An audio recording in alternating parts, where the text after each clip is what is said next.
Good posture is so important for back health and preventing back pain. It's also really important for your pelvic health. Slouching can be really hard on the pelvic floor and can even contribute to more problems with prolapse and bladder issues.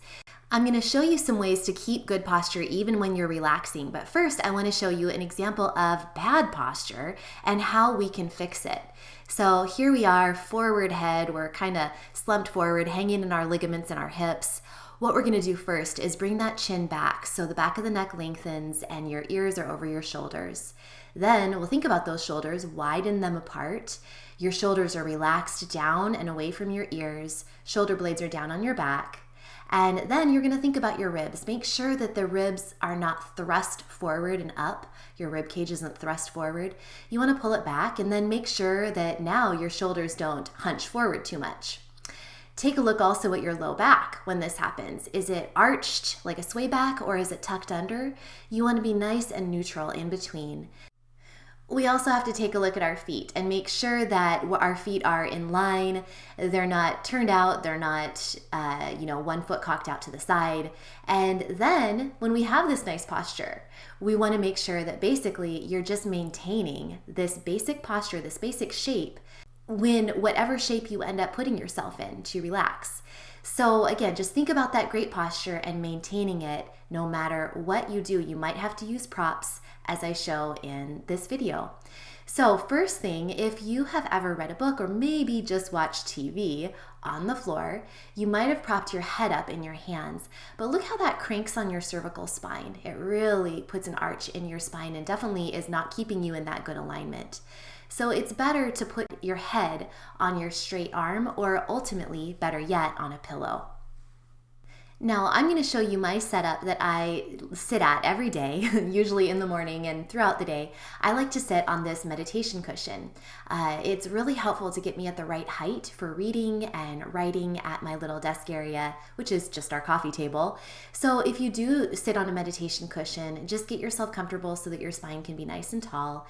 And this is really nice because for me, it just, like I said, puts me at the perfect height to read my book with my elbows propped on my table. You just want to make sure that you're looking straight ahead at that book and not hunching forward with your head.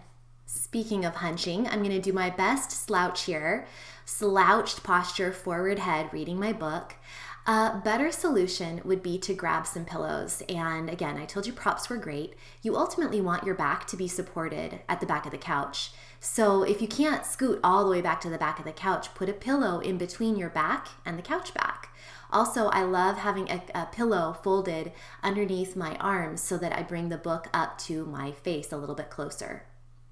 Let's talk next about crossing our legs. Really, it's not a great idea, but if you find yourself crossing your legs, be sure to do it equally on both sides. Now, let's talk now about my favorite sitting position. I have to admit, I sit like this in the morning almost every day, but look at that C that's happening to my spine. A better idea is to make it so that your body can be in more of a straight line at the spine.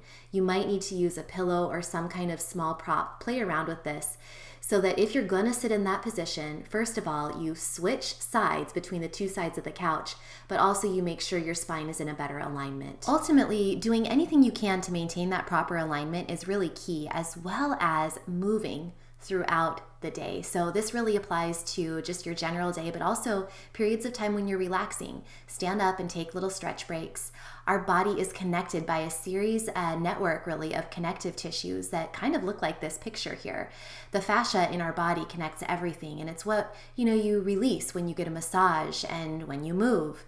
And so if you are able to move around during your little breaks between TV shows or between chapters of the book, that is ideal. We want to be moving more to keep our tissues hydrated and moving well so that we're pain-free and healthy throughout our core, our back, and our pelvic floor.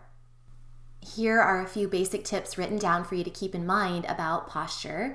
And just remember that you might need to get creative when you are in your different positions of comfort, whatever they may be for you, your positions of relaxation. Get creative, use pillows if needed, and just try to remember to always keep that alignment as much as you possibly can. Thank you so much for watching, and if this has helped you, please give it a thumbs up, like it, share it with a friend, and definitely subscribe to my channel for more women's health, and everybody health, information, and inspiration. Until next time, remember, eat clean, move every day, and you will shine brighter. I'll see you next time.